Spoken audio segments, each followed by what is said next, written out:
পায়েস রান্না করেছি, সেমাই রান্না করেছি, ভালো মন্দ রান্না করেছি, বাবাকে খাইয়েছি।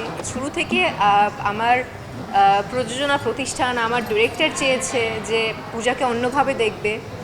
সো ওই জায়গাটা তো আসলে সবসময় দর্শকরা মানে গান দেখার পরে তো কন্টিনিউয়াসলি বলেই যাচ্ছে যে অন্য এক পূজাকে দেখছি, যেটা আসলেই চাচ্ছিলাম। আমরা সবাই চাচ্ছিলাম যে মানে আগের যেই পূজা, সেই পূজাকে যেন কেউ না দেখুক। সো ওই জায়গাটা আসলে পুরোটাই ফুলফিল হয়েছে। বাদবাকিটা হলে যাব, দর্শকদের রিভিউ নিব যে কতটুকু চেঞ্জ পূজাকে দেখতে পেরেছে।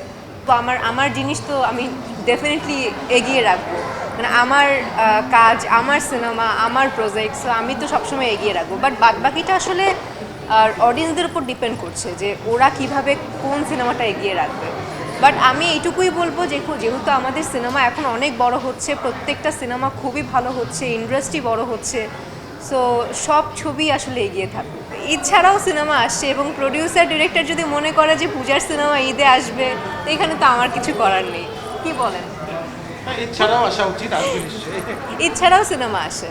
আমাকে আসলে সুযোগ করে দেওয়া হয়েছিল দেখার, আমি নিজে ইচ্ছা করেই দেখিনি, কারণ দর্শকদের সাথে সিনেমা প্রথম হলে বসে সিনেমা দেখার যেই মজা, সেটা আমি নিতে চাচ্ছিলাম। সো এখন পর্যন্ত ডাবিংয়ে আমার দেখা হয়েছে, বাট এর বাইরে দেখার সুযোগ থাকা সত্ত্বেও আমি দেখিনি। দম যেহেতু ডিমান্ড করেছে নিশো পূজা, যখন ডিরেক্টর মনে করেছে নিশো পূজাকে দমে নেওয়া যায়, অন্যান্য ডিরেক্টর যদি মনে করে যে কোনো স্ক্রিপ্টে তাদের নিশো পূজাকে ডিমান্ড করে, সো ডেফিনেটলি ভেবে দেখব। আমি এই মানুষটাকে খুব বেশি মিস করব।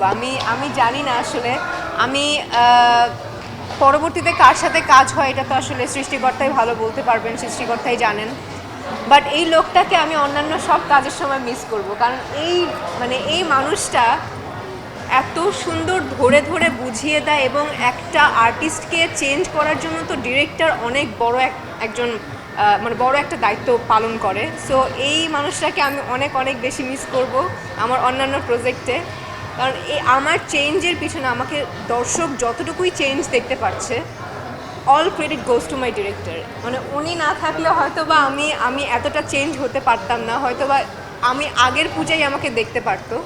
বাট এই চেঞ্জটার জন্য আমার ডিরেক্টর অনেক বড় ভূমিকা পালন করেছে। Thank you so much Rony ভাইয়া। মানে you are blessing to me.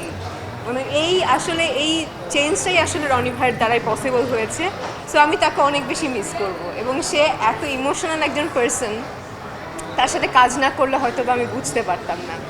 So এই আর কি, আসলে তাকে মোট কথা আমি মিস করব, প্রত্যেকটা কাজেই মিস করব। হ্যাঁ, এখন সবাই খুব ভালো ডিরেক্টর, বাট এখন পর্যন্ত রনি ভাই is the best director in my life.